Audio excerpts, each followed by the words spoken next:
Otherwise, You well? yeah, I'm well. I'm just Wacht. Just before we clarify anything. just don't interrupt me again. Just hold on. Don't interrupt me again. I'm the lead anchor. I'm the lead anchor. Okay. You I'm stay Maverick. classy. I'm Maverick. Okay, you can map. Okay, fine, I'm Goose. Okay. Yeah, it's not too bad, Jabs. Just tired. The sun hit me today. Yeah, It was. The sun wasn't out, but yes, I got burnt. the whole week was good weather, but the sun loys you. Hy gooi jou. Yeah, but I'm lucky. I'm blessed with good skin. Yeah. So when I burn, I become nice and brown. So Yeah. yeah. So how was your week last week? You guys went obviously to Paris. Yeah, No, Paris. Was it Montpellier? No, it's not Paris. Montpellier. Yeah, we flew into Paris. Yeah, if I remember, I flew into Paris, and there for the week. Obviously, it was a close one. Yeah. Tough traveling like that. 11 hours. Luckily, it was direct this time. Yeah, no, it helped a lot. But yeah, anyway, guys, just want to say thanks for being patient with us. I know after the first episode there were a few shaky things, sound problems, but we really received a lot of good feedback. A lot of people messaging us directly saying they can resonate with what we speak about, and yeah, so.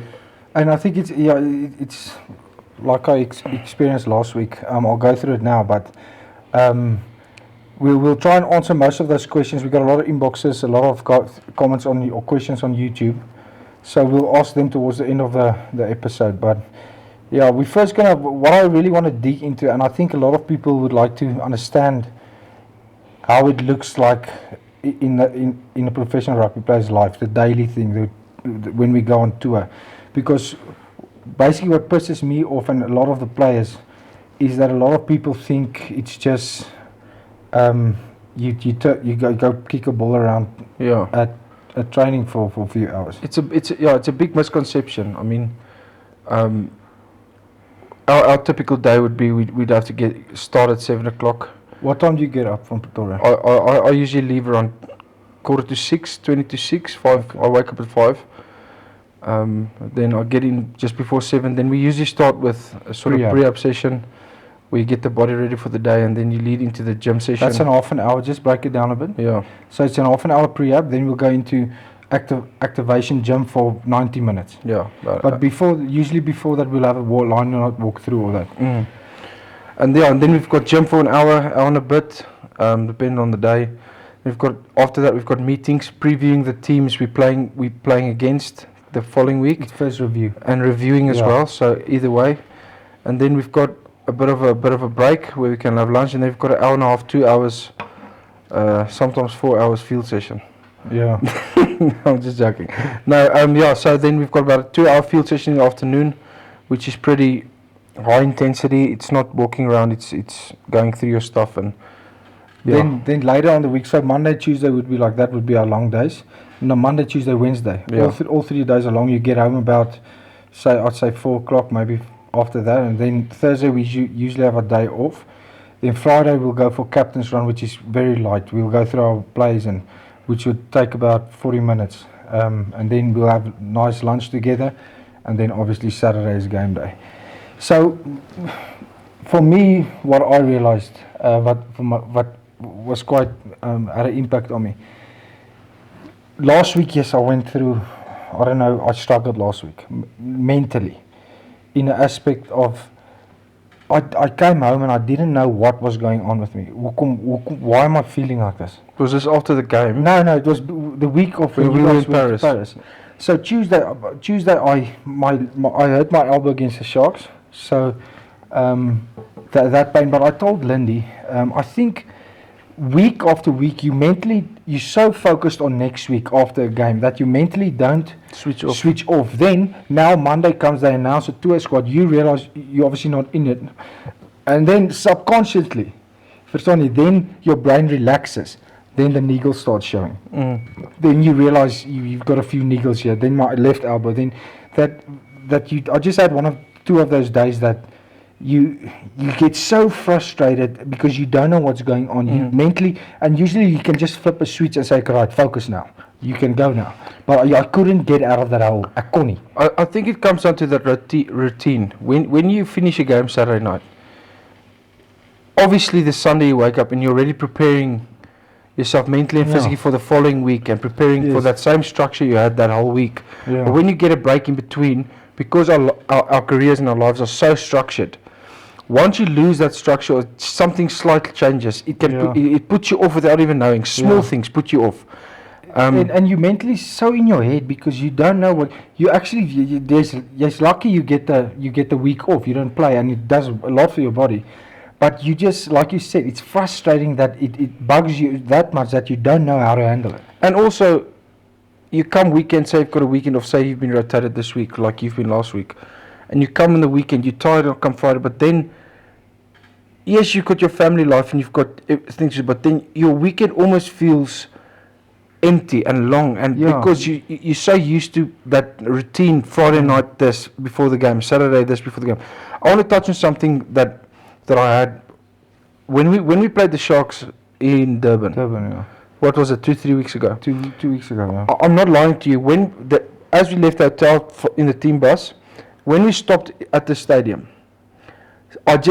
something clicked and I realized the amount of, I wouldn't say pressure, but then I realized that all of a sudden, over the last 6 months or whatever, that has rugby become my identity again? Has rugby become my entire existence? And I ask myself, and I think, in a sense, it has, and it scares me a bit because then I thought, why? And I revert back to Australia. In Australia, rugby isn't your typical, your big sport, your massive sport. So the pressure is there, but yeah, it's a whole different ball game. South African and rugby is so. I wouldn't say it's the pressure from outside, but you start and I realized that yes, rugby has taken over my complete existence. I train every day. I work every day.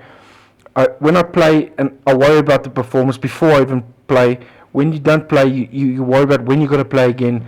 It consumes you so much. And that's probably a personal experience. But I just realized that yes, before in Australia I did retire for 6 months and I was happy. I was living a normal life. I had a normal job. Then it was fun. But now since I've been back, it's become this. It's become my entire existence, and that's a mental switch I need to start making myself consciously aware of. That it's not everything and be all but it's hard. It's hard. I know exactly what you feel, and I think a lot of the players feel like that because obviously we're getting to an age. Like I always make jokes. I think I'm going to play till I'm 40, but realistically, what has helped me a bit? I constantly started making those changes. I constantly started realizing in situations that, do you know what, it's not my life, it's not my decision, I can't control it. What can I control? So if they pick me, they pick me. If they don't pick me, I'm not going to cry about it. All I can do is I can do my best when they pick me. No, I understand that, and that you're right where you're coming to it, but I think the environment of rugby in South Africa is everywhere. So you go everywhere you talk about rugby, you go everywhere you talk. So subconsciously you build up this expectation of yourself, and you don't even realize that it's become your whole identity. And I have to realize, I'm not scared to retire. I have retired. I'm not scared to finish. I know I'm not going to play forever. I've still got a few years left, hopefully. But it's almost that I got caught in these thoughts where I realized, Jesse, snap out of it, bro. What are you doing? What would you say creates that feeling? That's what I'm saying. I think the environment of South Africa, rugby being so big, everywhere you go, people talk to you about the game last week against the Sharks. People talk about how the Lions are going. In Australia, you don't go. You can go somewhere, and no one talks about it. But everywhere you go, everyone I meet, people talk about, the Lions played well this week, and they didn't play well. And without me realizing it, I was like sitting back and I said, what's going on? Why am I allowing this to happen? And it's not easy like a switch. I used to be mentally strong enough to switch it off, but it's almost like it's consuming you. Yeah, it consumes you slowly. Yeah, and I've got to train myself to think, like I said before, so what, bro? It's not everything, and it starts affecting. I think we spoke about it last week. It starts affecting your relationships. It starts affecting you take everything home. When you're home and there's time to switch off, you already think about the following week. And it's not a healthy way to be. I don't care what anyone says. That's what my opinion is. If you consume yourself with it, the day it stops, you're in big trouble. That's what I'm saying. You have to make, for me, you're different. You've got not a bad qualification, but you've been in the workforce. For me, I think it's a sense of, I know I'll be fine without rugby once I retire. But for me, I need to find the same sort of routine. Yeah, structure. I need to still wake up, because even weekends when I don't play, I wake up 5 o'clock every morning. I set my alarm to wake up at 8 o'clock. I wake up 5 o'clock, and then I'm up. What do I do? What moet ek doen? What I feel, if you feel lost. Yeah, and that's what I'm saying. You look forward to having a weekend off, but then you wake up the Saturday morning, and you're like, what am I going to do now? And without even realizing it, you've got your wife there, you've got your child there, you've got everything around you that you can enjoy, the small things in life, but you let this consume you. And for me, it's a constant reminder and a constant thing that I have to remind myself to. There's a question, now that you say that, it just brings me back. When we were 19, 20, we didn't consume it. We played because it's fun, we didn't worry about it. But if you look at today's youngsters, which I'm not saying is wrong, yes, they're dedicated. A lot of young guys at the Lions dedicated. But how would you say, to a younger player to get that balance right now and not in 10 years? James, that's a difficult thing. When you're that young, you are so naive. You are so naive. When older players, I remember when I was 22 years old at the Brumbies, and the older players told me, you guys got to be smart. You have to think forward. You have to think. And when you're that young, you're naive. You always say next year. Or you just listen to them, you take on board, but you're naive. I can tell you now, 19, 20, 21, 22 years old, in your head, you know it's going to end, but you're in such a bubble where you think this feeling and this is going to last forever. And before you know it, you've got 2 years left, 3 years. I'm telling you, it goes quick, like that. And when the older players told me, I spoke to Scott Fardy when I was young. I remember him speaking to me about it. He wasn't old back then, but he was 29 or so. And he told me, Ruan, it goes quick. I remember speaking to him one after, and I was like, yeah, it does. You don't take it in. But you don't take it aboard. And I think you need to surround yourself with people that don't consume you as well within rugby, that create the existence of rugby around you as well. Rugby, yeah, that's why I'm a big fan of. Yes, I'm close with all the rugby boys, but I spend a lot of time with people that don't play rugby outside of rugby, just to, in a sense, feel not normal, but just like there's life out there besides it. Yeah, but why am I never invited? Because you've become pretty arrogant lately. You didn't have any other reason. You just had to say something. You've become pretty arrogant. You kind of look down on me.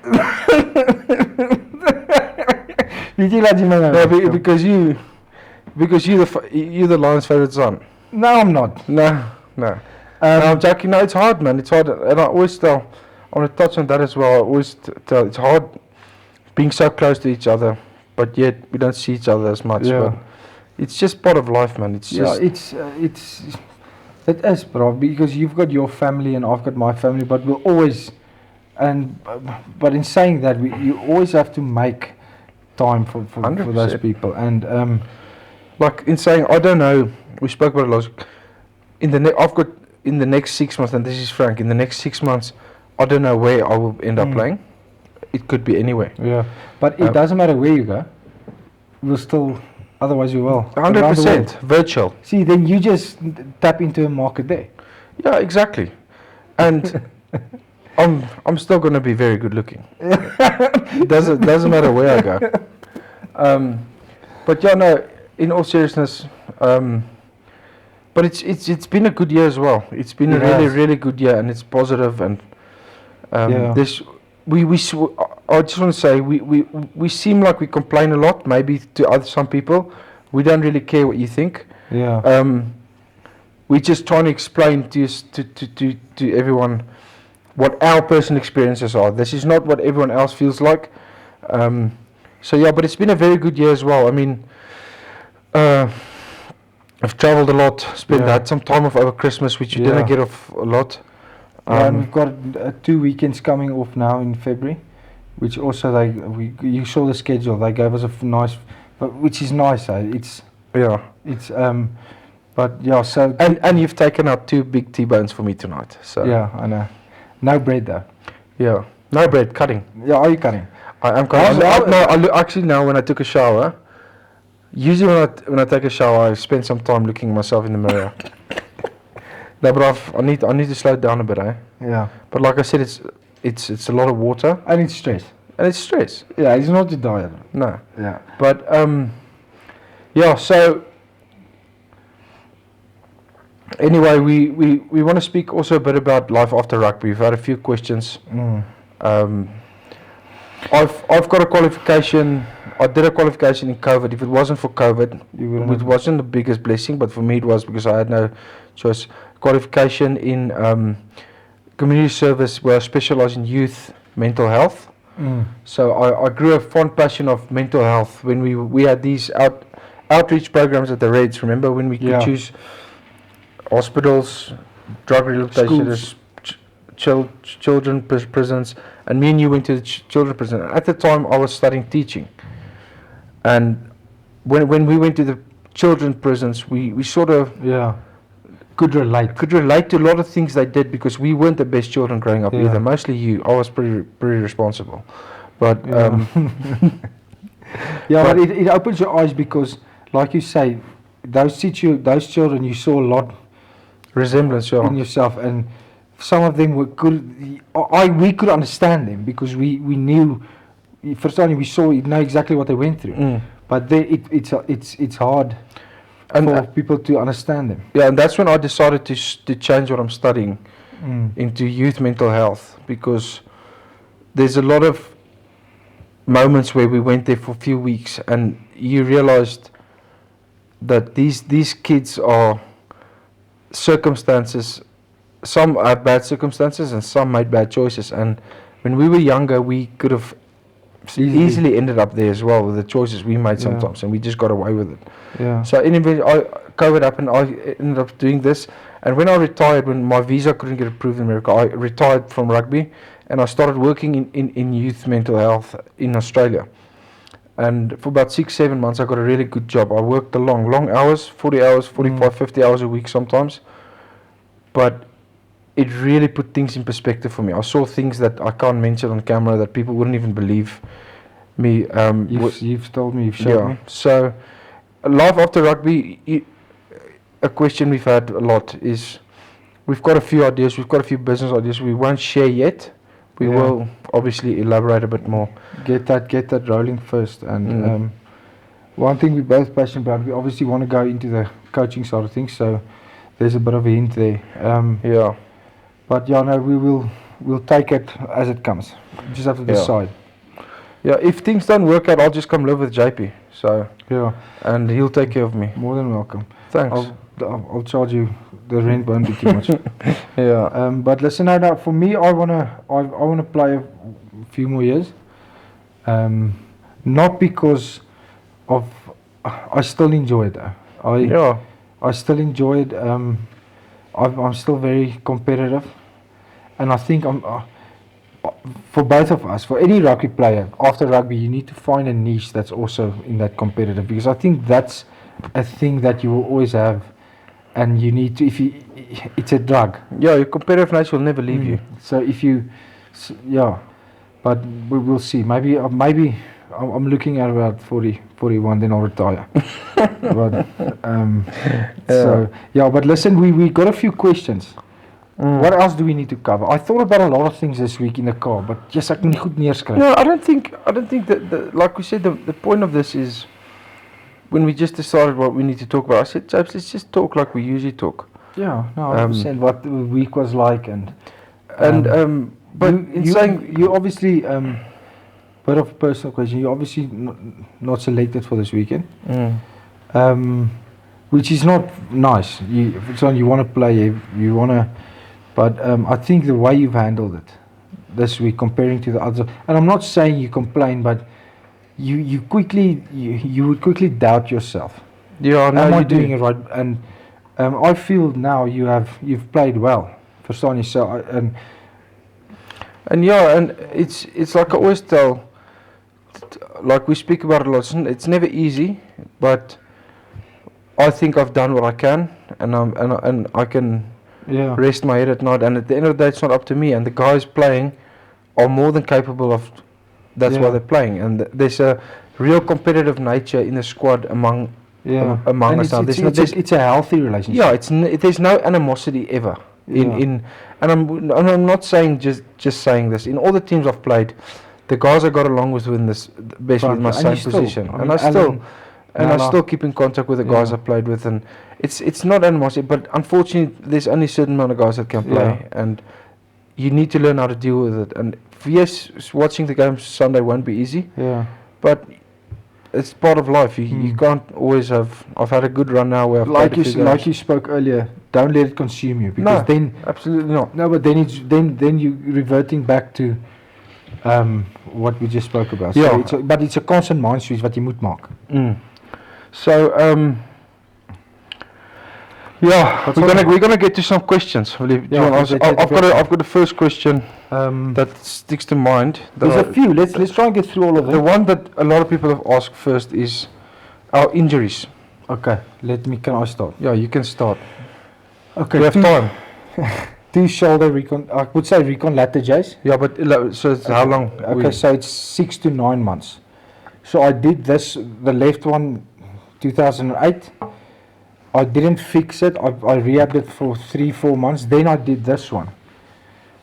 So I completely had a very bad year. But then I couldn't rehab it because we went to go work on a farm before we went to the institute. So I still today struggle with my shoulders.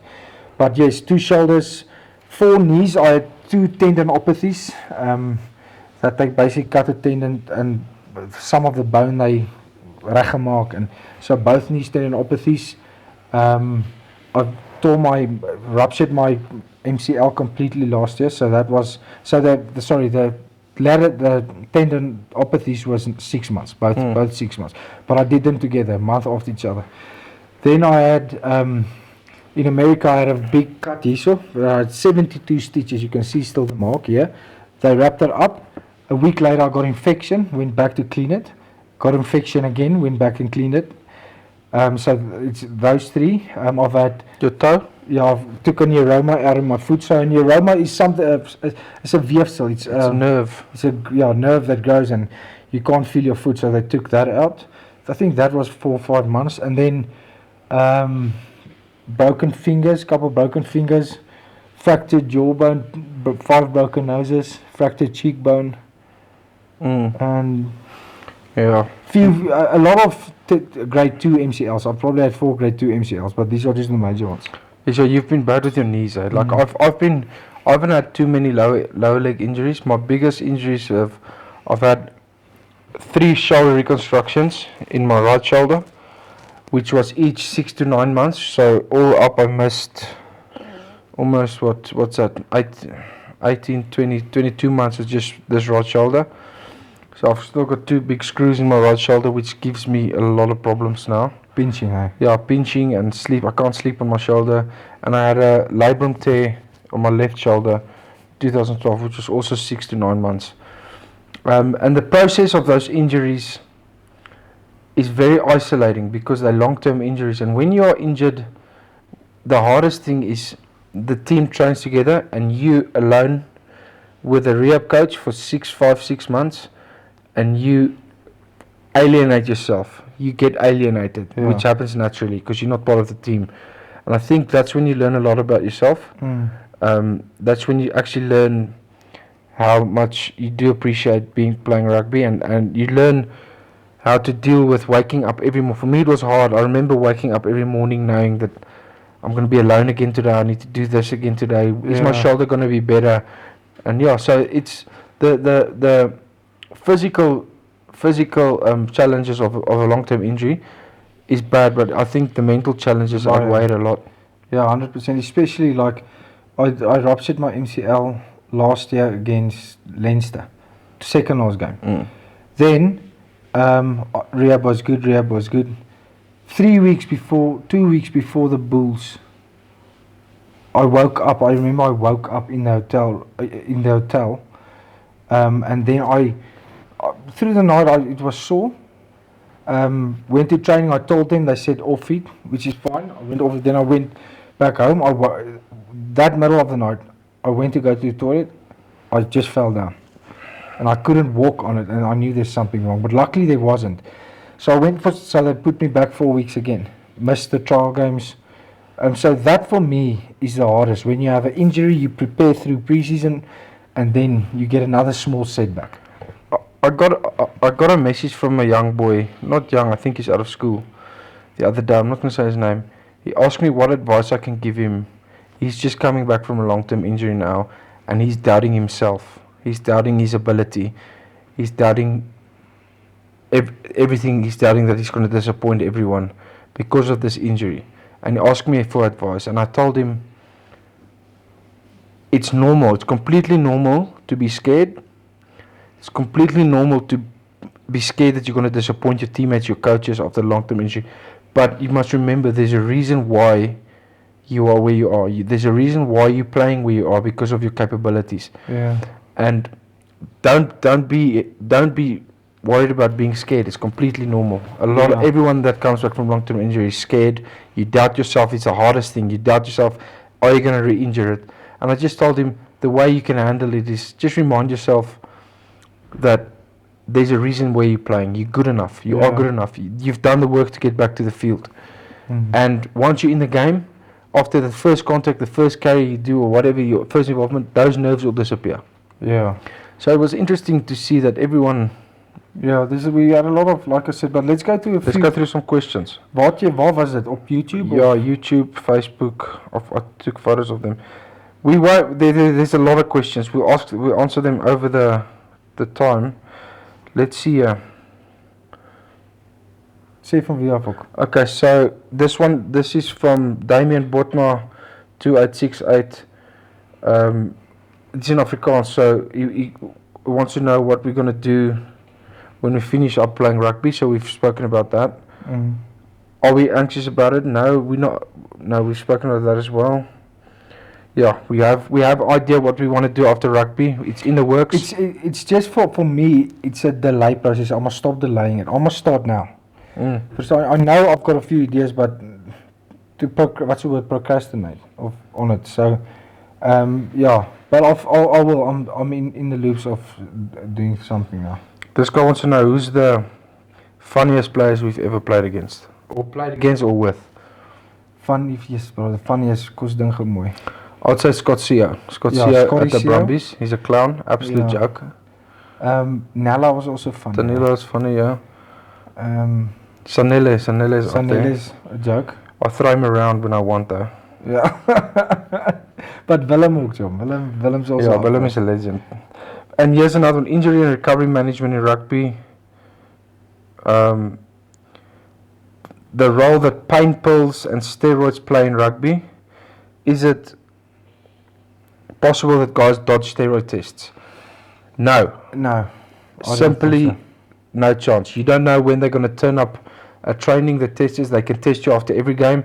So if you in professional rugby, I don't know if amateur rugby they test you. No, I don't but know. In professional rugby, if you take the risk, you will be caught eventually. Australia was very bad. Australia testing was. Australia, you had ASADA, which is WADA, Australian Anti-Doping Association. Then the Rugby Australia had a private testing thing that they test for illicit drugs, which is your nose beers or whatever it is, weed, all that sort of. So I had a specific testing pool for those things. So it was very hard to escape anything illegal in Australia. South Africa is also tough. Yeah, I got tested a few times last year in Curry Cup. Yeah.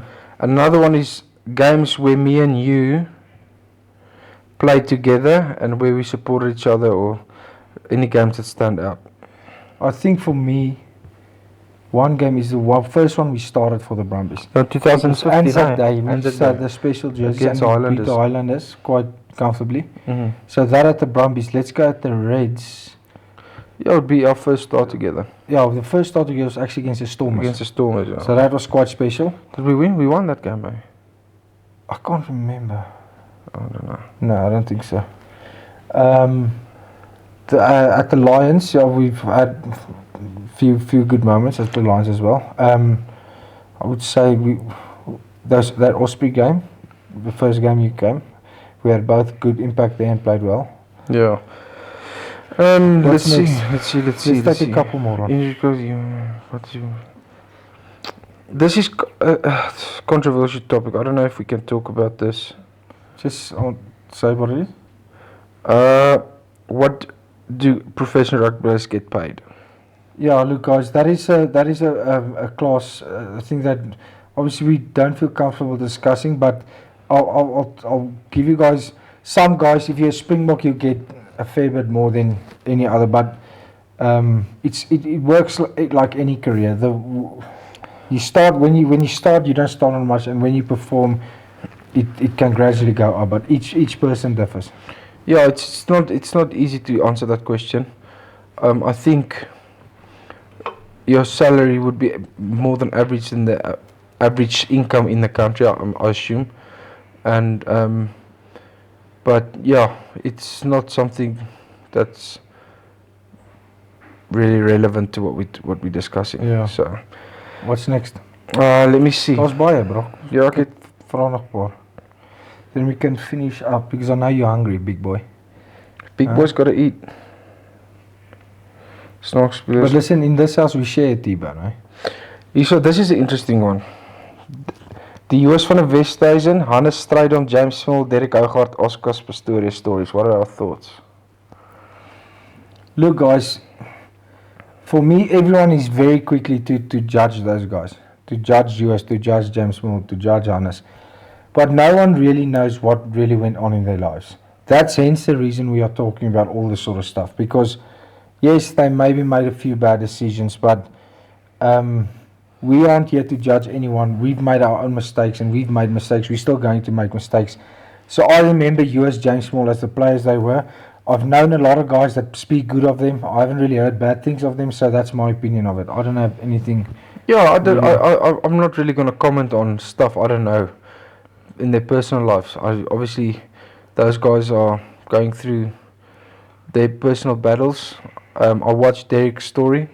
I must say, there's times where I was on the verge of being very emotional because you relate. I can relate to what he's going through, and that's a personal issue I'll discuss another time. Yeah. I'm not saying I'm addicted to anything, or I am, but I've had my bad battles with stuff through my years where it could have turned out a lot worse if I didn't take action. So I did resonate with him a lot, and yeah, if I can recommend anyone to watch it, especially young kids, go watch it. But the other stuff, Hannes Strydom, I don't know anything about his story. James Small neither. I just see them as rugby legends, and that's it. What's next? So that's it. That's a few questions. We'll answer the rest. Do you have something to ask me? Something. Is there going to be mushroom sauce tonight? I'm thinking of it, but does your diet doesn't allow it? Keto. Okay, yeah. I'll do keto tonight. Anyway, guys, listen. That's it. Next episode we'll have a special guest. Following these 2 episodes, we'll have guests there. But the reason for the first 2 was just to know us personally and what the aim is for this. And yeah. What else is there? I need to say it. No, we can cut off on the better one. But once again, now before you stand up, once again, guys, on this episode, always welcome to answer your questions. Like Ron said, we received a few messages from people. We're always here to help. Just message, talk to us through. Otherwise, anywhere, and we'll come back to you guys with anything you guys need, help, advice, where we can help, and we'll go from there. Thanks once again, guys. See you next week. Just so everyone knows, there's consequences for him talking to me like that. Okay.